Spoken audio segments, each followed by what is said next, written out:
Hello, Michael Hilberg.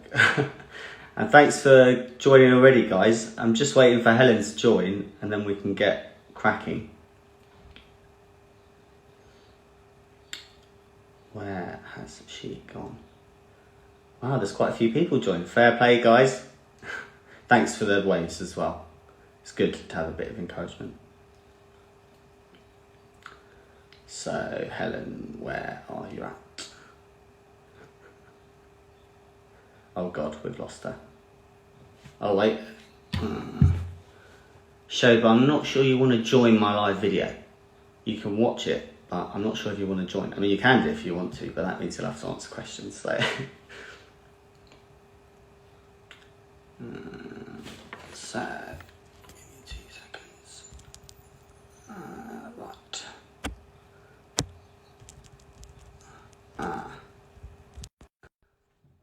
I've just noticed. Sing a song. Oh God, you don't want to hear me sing, Shobi.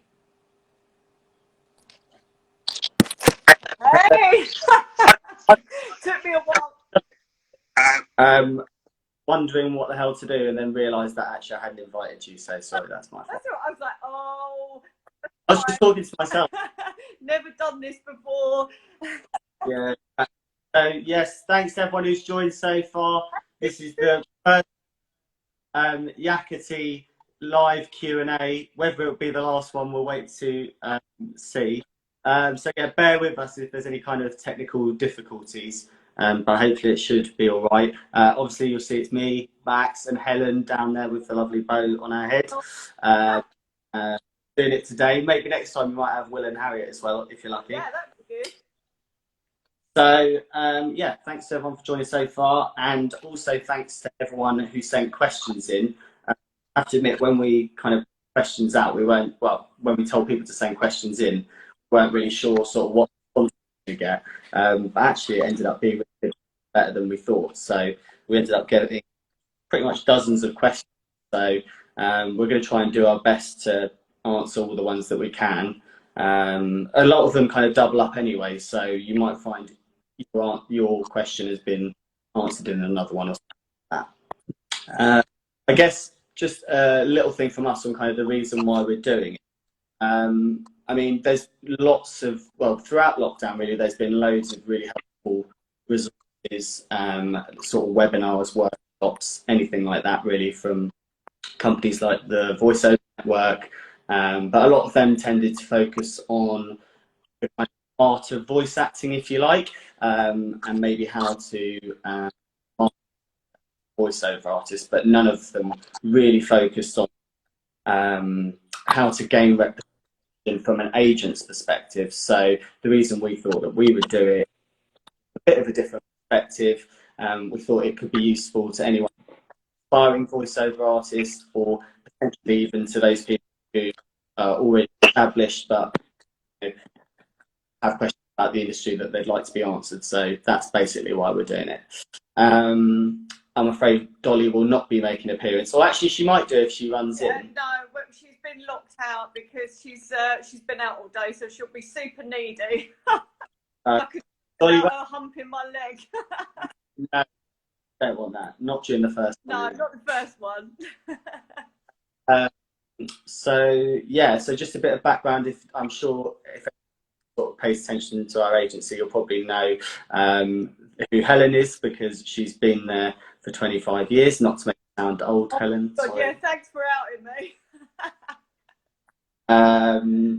My name's Max. I've been here for 5 years in total, I think now. So we've got a bit of experience, if you like, but hopefully it'll give kind of different sense of perspective, I guess, from both of us. So. Yeah, because obviously things have, business has changed over, like, quite dramatically over 25 years. So it's quite good to get an old person's perspective, a young person's perspective. This was pre-mobile phones and internet. Yeah. How would you even have done this? You would have had to send carrier pigeon back in your day, Yeah, wouldn't you? I mean, without delving straight into COVID, but I mean, in terms of, I would say probably 10 years ago, us being able to work how we have worked would have been impossible. It would have actually been impossible. the massive paper diary between you? Yeah, we used to have a massive paper diary. Everything was written in it. And those were the days when boozy lunches and all day lunches were absolutely de rigueur. So we were able to fold it all up and take it to a restaurant or take it to a bar and stuff like that. And so we did fight the old computerizing of the diary, but yeah, don't think I'll do that. We're quite lucky to have a mobile kind of industry, aren't we? Yeah, 100%. So I guess we'll just get stuck straight into the questions, as there's not really much else to sort of get stuck into, really. So I mean, the first question, we've ended up breaking it down into sort of different categories. So we've got sort of get started, and questions we had on submissions, questions we had on representation, questions with voice reel, and questions to do with kind of the industry as a whole. And we'll answer those, and then obviously any questions, as long as we have time, that you may post during the Q&A. So the first question we had from Chloe was, how do you start a career in voice? So I guess that's quite a start with, really. Helen, do you want to go? No, you go, Carrie. I mean, it's such a, as an industry, voiceover is one of the most accessible in terms. You don't necessarily need any qualification. You know, all you really need is the voice. A lot of people tend to come in through acting, and I think that's probably because of interpreting a script and being able to take direction. You know, there's lots of people that have a good voice, and just because you have a good voice, it does mean that you have to be able to actually respond to direction given it to you, and that. So you've got a bit of an acting background. I think it does help when interpreting and sort of reacting to feedback. Yes. So yeah, I mean, in terms of starting up, yeah, literally all you would really need to get with a professional agency, and I mean, you can be anyone to get those done. All you have to do is find a good company to get a show all done with. Have you got anything to add, Ellen? Well, I mean, I think more like going back to what you were saying about it, the industry, our industry lends itself towards actors, because one of the other things about, being a we get lots and lots and lots of calls from people saying, oh, people have told me I've got a fabulous voice. I mean, most of them are generally their mums, but truthfully, there are lots of people out there with lovely voices. But our industry is a really fast turnaround industry, and we'll get a briefing. That person would then need to potentially go in the same day to do a job. So actors often do this job because they have big chunks of time available if they're not filming. If you had a full-time job, you would be limited as to when you could go out and do these voiceovers, and unfortunately it doesn't kind of work like that. They can't, the agencies or the voiceovers can't work to their timetable. You kind of need to work to their timetable, which is, I think, one of the other reasons, acting, because they're available. And if you've got a full-time job, you probably wouldn't be available, or you'd have to give up your job, which has fun, to be fair. Yeah, but they're quite, I guess they're quite a limited amount who have the luxury of doing voice work full time, but also it's a luxury to some people, like you said, because they can do it intermittently as long as they're able to be flexible with their full-time job, and they can also fit it in as well. Yeah, so absolutely. Cool. So the next question we had kind of had it from two different people. We had it, Adrian asked, Laura asked it as well, and it was, how do you become a pro VO artist? So I guess it's kind of similar. What do you reckon, Hels? Yeah, I mean, again, having an acting background helps, because you've kind of covered that in that being a pro voiceover artist, you need to be able to know how to, you need to know how to take direction, which obviously actors do know how to take direction. You need to be able to interpret scripts, which you touched on the previous question. Having said that, obviously, there are naturals, and they are necessarily actors. We've had a couple of people join us in the past. One of whom was a music producer, and he just had an amazing voice, and then took him into the studio, and it was like, yeah, he totally got it. So it's partly being able to interpret scripts. So being an actor, it helps with, but also when you hear it, don't you? Yeah. When you get a voiceover show reel in, don't you? So I guess that's quite an important point that you said there, that the term like professional voiceovers, it's not necessarily a term, because you don't have to be a professional. You could be, and I know we use this example in an article we did recently, but you could be a tube driver, or you could literally come from any walk of life. As long as you have a voice, or we have room on our books to fit a voice like yours, and you're able to interpret a script, then there's absolutely no reason why you can't be a professional voiceover artist. At the end of the day, there's not a school for voiceovers, is there? You don't go to, No. there's no degree or whatever. So no, you just have to have, you have to have the equipment, which is a fantastic voice, basically. Yeah, fair enough. What does it take to get signed? I kind of had some ideas about this one. This one's from Jerome. I think when you're looking to get, definitely look into which agency requires. Different agencies do have requirements, if you like. Certain agencies maybe need a certain amount of experience, or some agencies you do have to come from a theatrical background. Like we kind of touched on there, we don't necessarily do that. We will listen to anyone who sends in their show reel, no matter what the experience or sort of or whatever they had. So in terms of getting signed, I'd definitely take the time out to research whichever agency you're interested in joining. Obviously, make sure that you fit their criteria, if you like. What do you reckon? Yeah, I mean, it's the same thing. It's like you need to do a little bit of homework.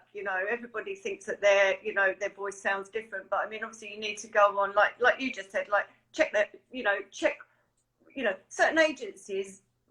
Sometimes you find that they're geared to a certain style, like be it presenter, be it radio presenters, be it series actors and stuff like that. I mean, I think for us, we've got an extremely diverse list. So you would go on, assuming you would go onto the list and see if you clash with anybody more than anything else. I think that's you can't have 20 generic voices that all sound the same, because you'd all be competing against each other. So yeah, that would be my advice really as well. Fine. Yes, so to go and try and find an agency where maybe you slot in nicely if they've got a gap in their books, because like you said, you're not going to double up on, for example, we would double up on an artist, would we, if we had someone sounding similar, because we're always going to on those people that we already look after, and it would always be unfair to take away those people that we work from people that we already do look after. So I think when you're looking to try and get signed, maybe just because you don't hear back, it doesn't necessarily mean you've got a bad voice or you're not a voiceover artist. It just literally be a case of you clash with someone on their books, so you might not hear back. Also, timing is everything. Going back to Max, as we've had submissions from people that we thought, wow, they've got a really great voice. But we do have other similar artists, and it really depends on what voices our industry is focusing on, because they do go in and out of trends, for instance. Yeah. There are fashions, aren't there? Absolutely. And so it could be that you would apply to our agency 1 year, 2 years later, the trends may have changed, and we're like, actually, no, we do need another slightly, there's a variant to what we've got. They're not exactly the same, and so, No. 2 years is very different in our industry. So yeah, you do need to persevere, and it's not a drop your show reel in and you're immediately going to get an agent. It is quite a difficult process, I think. Yeah. Cool. That kind of, well, you kind of touched on it at the end there. Oh, this is from James's.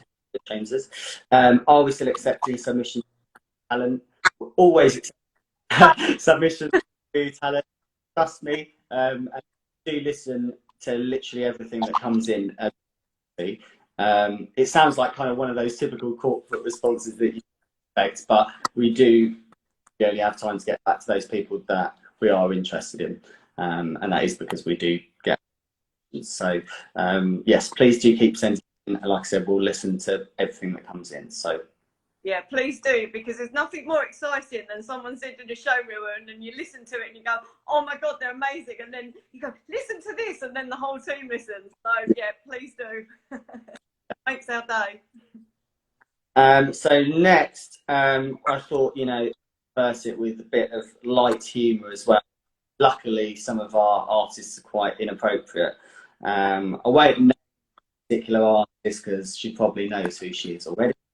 But she has asked, how many nipples are there in the team collectively? Obviously, there's 4 of us, and obviously there are nipples. So let's move on to the next question. Hey, Scaramanga. Yeah. No telling who it is. No. But that, like me, yeah. Not Please me. So the next sort of subject we're coming on to was representation. So we had a couple of questions about this. So sort of what do we look for and what's the best way to represent us? So yeah, first question from Hayley. What do we look for? You want to go? No, you can go. You start and I'll jump in. I guess, yeah, kind of what we've already spoken about. So again, you might find I'm repeating ourselves, but we would definitely look for something unique, something that we don't already have on our books. And like you said, there's nothing better than when you get a show reel that comes in that makes your hair, like your hairs on your arm stand up. You go, right, okay, we haven't got that. We think there's a spot for that, or that person's got a great voice. So that's definitely one thing that always we do look for. Bringing a script to life as well. You'd be surprised the amount of show reels here that use same scripts, and you can really somebody brings a script to life. So that's probably a bit of advice for when you're doing a show reel, like choose different to everyone else. But yeah, the real thing is being able to interpret the script and bring it to life, and that is a trait, like we said earlier, just of actors. That anyone who wants to do the industry, as long as they are able to actually bring a script to life and engage the listener, then there's that's one of the main sort of focuses of a voiceover artist, if you like.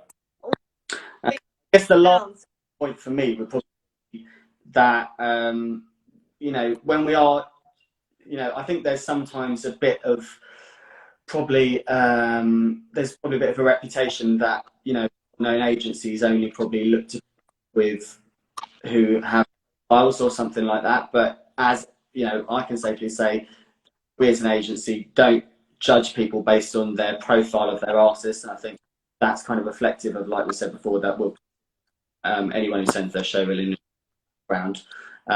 So we have lots of fantastic actors, presenters, plenty of well-known people get in touch. Ultimately, if we don't think they're able to bring the script to life, or we've maybe got room for them on our books, because maybe they clash with someone earlier, then it might just not be the right fit. So yeah, there's not, in terms of signing talent, we'll literally keep an open mind to anything that gets sent.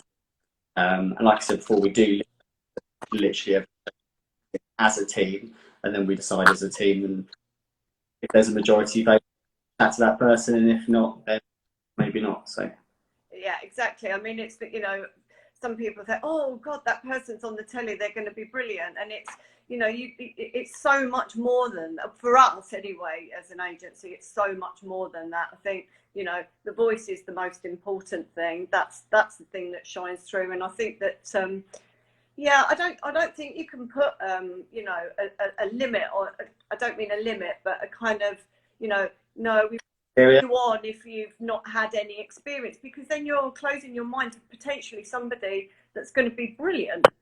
And I think that's and then take on somebody just because they're on the telly. Like you said, as there's nothing more demoralizing than not being able to get a person a job, and you need to know that you can get it's more about whether they fit in with you, not what experience they bring. I think. Yeah. I guess that's you know, because we do get a lot of people that's kind of, I guess, touching on the fact that there's art to reading a voiceover script, and you know, just because you're an actor, it doesn't necessarily mean that you're a voiceover artist. There's a real you know, some people have got it where you can, you know, you read it in your head, it just comes completely different. I can say that as I used to be an absolutely terrible voiceover artist, and that's what happens to me. But you know, there is a real technique to it. It's not just one of those things that anyone can pick up and do, regardless of, you know, your training or anything. You have to have you've either got it or you haven't you? Yeah, exactly. And I mean, you know, we've been lucky enough, you know, I mean, you can learn the craft, but there's certain parts of it that you can't teach somebody. You know, you do need to practice, you know, your craft, if you like, you know, especially when you're working with producers and stuff like that. You know, they're going to direct you, they're going to say, yeah, no, you need to change the intonation to that, and you need to be able to have the ability to listen to that and work towards what they're looking for. You know, you know yourself, you know, you can take after take after take after take, you go, no, I do it like that, and it becomes the same and the same and the same. So it is an absolute skill, 100% skill. It's not, you know, you do, you know. So that's what. Oops, sorry. That skill. So that basically that's what we look for, isn't it? That skill. Yeah, that skill. Yeah. So next question from Peter was, what's the best way to approach us for representation? Shall I jump in?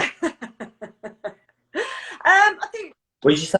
I said chocolates.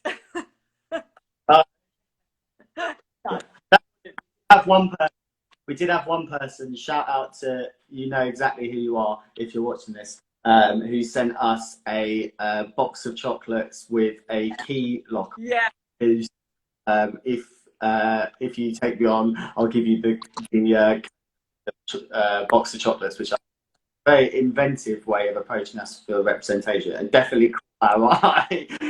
Max, years and years ago, when obviously this wouldn't be in any way appropriate now, and probably it wasn't back then, but somebody actually sent us a pair of pants in the post once with their show reel. Please do that. Please don't do that. No, please. We don't we'll accept those pants. So yeah, best way to approach us for representation is sending your professionally produced show. You do get some people who send clips in which they may be recorded on their phone, but to be honest, the quality is not good enough for us to get a real sense of, this is going to sound really wanky, but the timbre of your voice. So we really do need to have a kind of professionally produced reel listen to. Sometimes, to be fair, I guess as social media and everything's developed, you know, sometimes people do get in touch through Twitter or Instagram. You know, sometimes people send us videos and stuff that they may have, but we'll ultimately, at the end of the day, we'll still definitely get a professionally produced voice reel. Can I? So yeah. As well. Please don't go to the generic showreel companies who promise to train you as a voiceover and a showreel at the end of it, because those type of show reels, I would say you can spot in an instant. Wouldn't you say, Max? Yeah, there are. Yeah, we do get. We do get lots that are similar, don't we? And that's for that reason exactly. Yeah. So yeah, basically, when you show reel, make sure you search who you're doing it with, and invest. It's one thing that's worth investing in, because ultimately, if you get a decent job, it's paid. So it's worth investing in a good show reel, because it will probably set you, unless your voice changes dramatically, for the next 10 to 15 years potentially anyway, although it's obviously good to play can. But yeah, it's really important. And we've also had, like, when people have phoned up and we've recommended and said to, look, you need to go and get a professional show reel. Often one of the answers that I've had personally is that, oh, I've got a friend who's got a studio. He's happy to do one for me. And I think one of the things to point out is that, yes, you might get that, you might get that done cheaper that way, but it's worth investing in, because if you go to somebody who specialises in something like that, i.e. going into a recording studio that advertising agencies use, you'll have the expertise of somebody directing you how an ad agency wants to hear your voice. And I think that's really important. How you read a book or how you read some narration is not necessarily the right delivery for advertising agencies, and that's who you're pitching your show reel to. So that's really important. Yeah, obviously, that's, just to be clear, that would obviously only be for that sort of work if you were trying to do education or something else. But the reason you want to go to a good studio is so you have an engineer who's experienced in that direction, which will obviously help be and can be applied to that kind of read that you're trying to do. But the best way for you to achieve the best.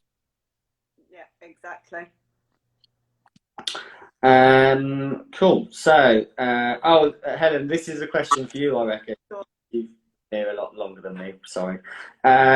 What's the funniest casting you've ever had through / project you've ever worked on? Oh God, the most bizarre. I think, like, the most bizarre casting that we ever had is a phone ad. And the ad agency rang up, and they were like looking for a type of voice. You know how we work. We get the casting, we send the voices in, and blah blah. Then who we putting forward for a particular job. And anyway, so they picked a guy, and they said, yeah, we really love his voice, blah blah blah. Can we book him in? And we were like, yeah. And they were like, we're going to do this, as they do, we're going to do this slightly different, because the premise of the ad is like they're outside and, in the street and stuff like that. So we want to make sure, we want to get that atmosphere. So we'd like to do it rather than in a studio. We'd like to do it externally outside. So anyway, so they set the session up, and they said, oh, we'd like to book him for a couple of hours. Could you send him to XYZ? Anyway, book it all in, send him all off he goes. Anyway, rings back 4 hours later, he went, what the hell did you send me? And I was like, what? Anyway, do you know what they did to me? Apparently it was all supposed to be set in the back of a van. They stuck him in the back of a van, closed the doors with recording equipment, and drove around London for 4 hours. Did you know what? And not once did he even question it. It's not like he rang up and said, oh, what have you done? Get me out of this. Honestly, he was like, I can't believe it. And he was just like, he came back, he was absolutely buzzing. And I mean, I'm not going to name check him, but if you DM us, we will tell you, because it's still on his show reel, and you can hear the authenticity. And I'm getting back to do pickups. Do they get him back in the van for pickups? Yeah, no, they had to get him back in. Honestly, I swear to God, if he's watching, he'll know. He'll. I mean, it was a long time ago, but very, very funny. Really, really funny. You boy didn't get kidnapped, because this is kind of what it's. On the actual ad, it does sound like he's been kidnapped. It's hilarious. Yeah. Fair enough. I think that's the oddest casting. I mean, Yeah, that is the oddest casting that we've ever done. Yeah. That's a pretty good Yeah. I mean, there are probably some others, but they're probably not mentionable. fair. Keep it clean for the kids. So we've done the kind of representation questions which we got in. Yeah. And the next kind of ones we're on to are voice reels. Obviously, we've talked a lot already about kind of how to do voice reels, but some of the questions are more specific to the type of voices within the kind of reel, I guess. So we had a question from Adrian. I can do a few accents well and can mimic well. What can I do to get your books? Can we go? I mean, I can start if you like. So I think, you know, I'm drawing on my experience in that, you know, back when I started, there weren't that many people that you know, there wasn't a pool of talent that there is now. There were very few voiceover agencies, and each agency had a handful of people, literally. So it was important then that you could probably, you know, change your accent or, you know, do mimics and stuff like that. But I think now it's best to kind of stick to your area of expertise, because, you know, if they want a northern voice, they will get a northern voice. They won't ask for you know, a western voice or a generic, you know, estuary voice to do many, you know, different accents. Apart from, there are the odd occasions, you know, if an agency's got a tight budget, so they'll want somebody that is versatile. But I would say your versatility is going to be an add-on to what your natural voice is. Yeah. My opinion. I don't know about you, Max. Yeah, I'd agree with that. Yeah, I think great that you can do accents and impressions, because not everyone can. But like you said, now there's such a big pool of talent for voiceovers that producers are able to easily get authentic voices. So because they can reach out to those, I'd say definitely, you know, if you can do it, demonstrate it on your reel, but I wouldn't make it the focus of your show. And I guess that kind of, with regards to voices as well, you know, a lot of people think voiceovers is being massively versatile, and, you know, being able to do every voice, being able to do kids' voice, all this kind of stuff. But it's not necessarily true. There's very few people who can be good at everything, and there's absolutely no shame to your strengths. Not everyone can do accents. Some people's voices lend themselves better to documentaries. Some people lend themselves better to adverts. Some people's voices lend themselves better to audiobooks. You don't have to be able to do everything to be a good voiceover artist. You can do one thing really well. So I'd say if you do one, make sure on your show reel, as opposed to trying to do every voice and accent under the sun, because no one can, well, very few people can be good at everything, and there's no shame in that. So, and also, yeah, I'd add, in terms of going back to the mimic, because everyone thinks that, you know, we get a lot of people saying, oh, I can do like brilliant impressions and I can, you know, do this, that and the other, which is, you know, hats off, because it is a brilliant skill. But when you're thinking in terms of, like, you know, the what you know, voiceovers that you hear on the telly, be it documentaries, be it animation, be it commercial wise, you don't actually hear very many impressionists doing commercial work or documentaries. You know, a lot of time it's for internal work. So like you said, don't focus on it. It's an add-on. It's a brilliant skill, but focus, you know, on your natural voice as much as possible. cool. That actually kind of probably, I mean, Alan after asked a similar question on best suggestion material for your voice reel, but that probably answers that as well. And we haven't got as much time. So, what quality of voice reel do you expect for an actor to match you with? I mean, I guess we've got that pretty much all throughout. Definitely professional voice reel, and make sure you spend research, go to someone and get it done properly. Perfect. Yeah.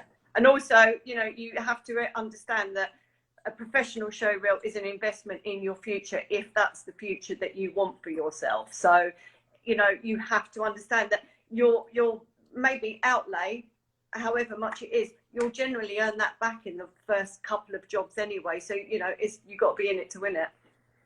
Yeah, very, very good point. I've just seen Hayley McGee's just joined, and actually Hayley asked us a question as she asked, what do we want as our voiceover artists? What do we want? What do we want from her? What do we want as gifts? Oh, gin. Do with a cake right now, Yeah, actually. gin. You know? Gin's always. Mm. I know what would be brilliant. If somebody could bring in a personal chef who's also a personal trainer, that would be amazing. They've definitely got a foot in the door. That's reasonable. We do love our food at Yakety Yak, I won't lie. Yeah, we probably eat too many cakes, actually. So maybe don't put those in. Yeah. Maybe smoothies in or something helping. Exactly. So the kind of last we're on to, actually there were some really, really good questions here, where sort of more general questions about the voiceover industry, as opposed to things, I guess, that specifically relate to us. So got a really good question from Michael here. How do you think COVID-19 will impact on the show industry long term, even after it's gone away? So, it's a hard one to judge, I think, because it's amazing how everybody has coped, basically, under the circumstances. You know, the minute COVID happened, you know, artists kind of went out and, you know, stood up, got themselves together, got their home studios, and, you know, and made it work. Because when it first happened, we were like, oh my God, how's everybody going to manage? And everybody did manage, and I think that's kind of, we're waiting to really see what the outcome of the long-term effect is. Really, it's made home recording much more accessible and acceptable now, I think, which it before, you know, before COVID, you know, people wanted to see faces in the booths, you know, they wanted that one-to-one direction. Almost, I think, you know, when you're paying for a product, you want to see that product, don't you? But now I think what they found is it's actually just as easy to be able to record with somebody in their home studio. They don't need to drag everybody into town and make a big song and dance about it. On the big productions, I think they will continue to do that, obviously. You know, on the big brands and stuff, they're going to want, you know, the clients in there and everything. But, you know, on the smaller jobs, or on the pitches and stuff to agencies, I think, you know, I think the home studio is here to stay. That's my opinion. Yeah, I think these certain projects with kind of quick, because it's so accessible, if you've got quick turnarounds on, you know, certain types of jobs, which always at that afternoon, for example, you don't have to worry about someone getting into town. They can do it for you in half an hour. You know, it's, if that's good for everyone, then that would be the route for certain options. And also, I think if producers have got to get on with one job, but they can give someone direction to be getting on with another job at the same time, you're asking. So I think it's definitely, like, it gives you the option to do both, having people to record, which before either had, most of the time, had the option to do one or the other, whereas now a lot of people either go into a studio or can get set up. Like you said, we've been really lucky that a lot of our artists have jumped, you know, made the commitment and gone out and bought studios. So thank you. That has. I do want to give a shout out to the studios, though, you know, in terms of them, you know, with the ad agency stuff, particularly where they want to link up. You know, the studios have set their engineers up at home, and the engineers have been really helpful in helping our guys get set up and testing their equipment. So I do want to give a massive shout out to all the, you know, our usual studio people, because they will also need the studios there to mix, because not a lot of voiceover artists can engineer their own, well, they can engineer, can't mix their own recordings at the end of it. It doesn't by any mean that studio at all. It just means way of working, which I guess is what it used to, isn't it? Yeah, I think it is. But I think in terms of how, you know, things will see. It'd be interesting to see when more and more people go, start venturing back into Soho, or back into their offices and studios. It'll be interesting to see how things develop. But we for us, our business hasn't changed. In fact, we've just kind of got busier, haven't we? And I know it's busier in terms of organising. It takes a lot more effort to organise bookings and stuff. But I mean, we've been super busy, so I can only see things improving. Yeah. So, yeah, we shall see. Nice question. Next, what's the best part of the job? I've got a couple of things actually for this one. You go first, and then I'll go after. I think the best part of the job is, or the most rewarding part of the job, I think, is when artists come in and join us. We always ask them, what are the things you want to do, and what you don't. 2 reasons. First of all, it's good to know what sort of work people, ask the kind of work that people have to do. But also, it's good for us to know if there's any brands, particular products they don't like working for, because there's nothing worse for us.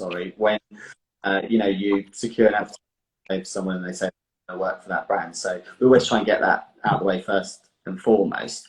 But I think when someone comes in and tells you maybe they want to do animation, or we had someone recently who did who'd always wanted to do a nature documentary series and did that, and when you see that kind of thing, it's very rewarding when you see that kind of thing, because it makes you think you've helped people achieve what they want to.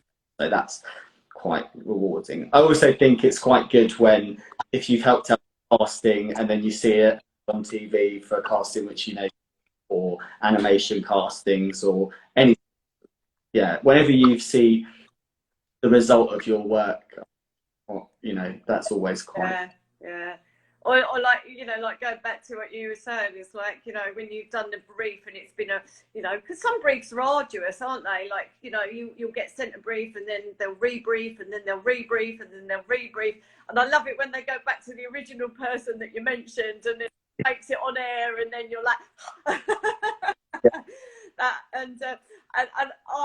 the best ones that I love, and it's only happened a couple of times, so I'm not saying it happens all the time, but like when you get a new person come in and they literally, and you're so chuffed that they've joined, and then they walk down the stairs and then a brief comes in, literally they're not even up on the website or they're almost down to the bottom, and it has happened a couple of times where they've joined either the same day or the next day. We've managed to get them a job.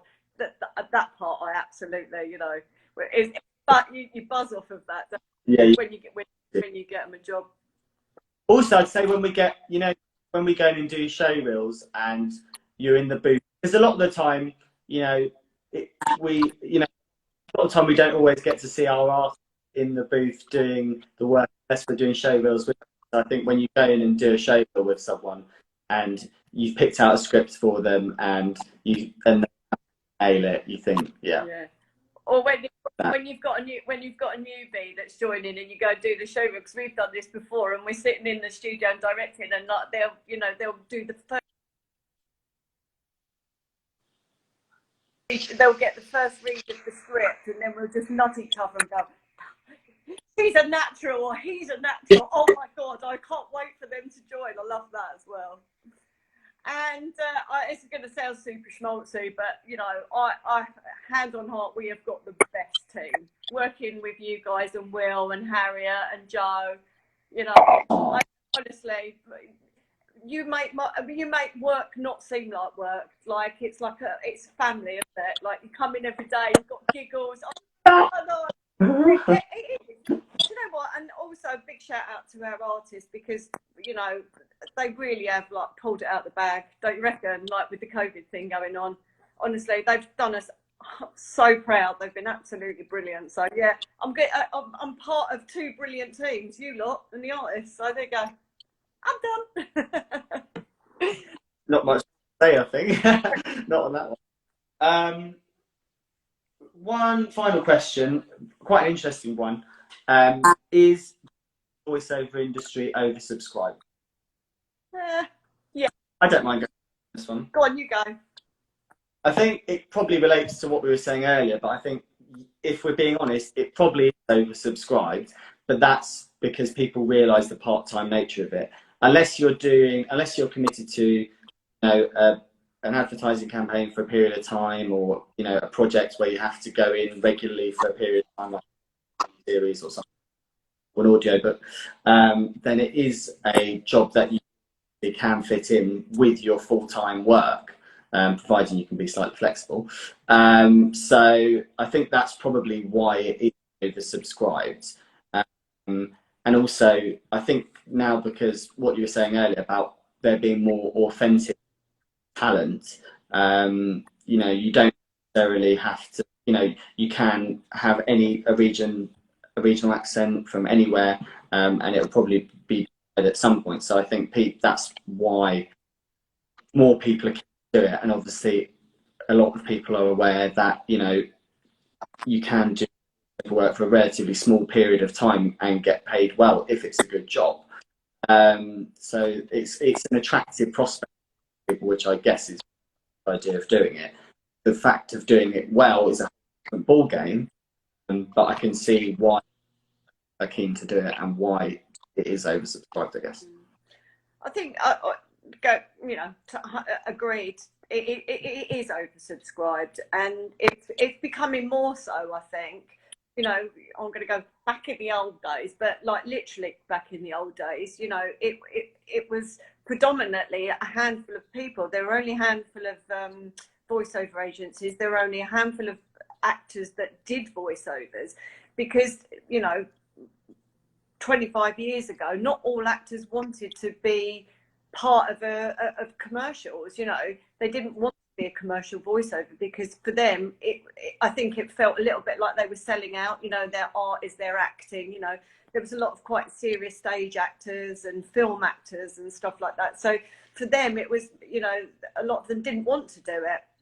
But then, there were literally a handful of people doing it. And as the years have rolled on, obviously more and more people have thought, actually, do you know what? Whilst I'm resting, there's no harm in doing voiceovers. And then it became more, an oversubscribed industry, I guess, and more agencies popped up, and also in the age of internet now, back in the day, it took a lot more effort to organise a voiceover session, whereas now you've got, there's quite a few sites where you can join and, do a job for a very small amount of money.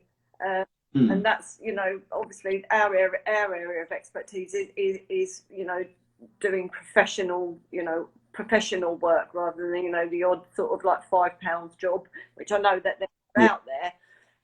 So yeah, I mean, it's, it is oversubscribed, but there's always room for one more special voice. That's the thing.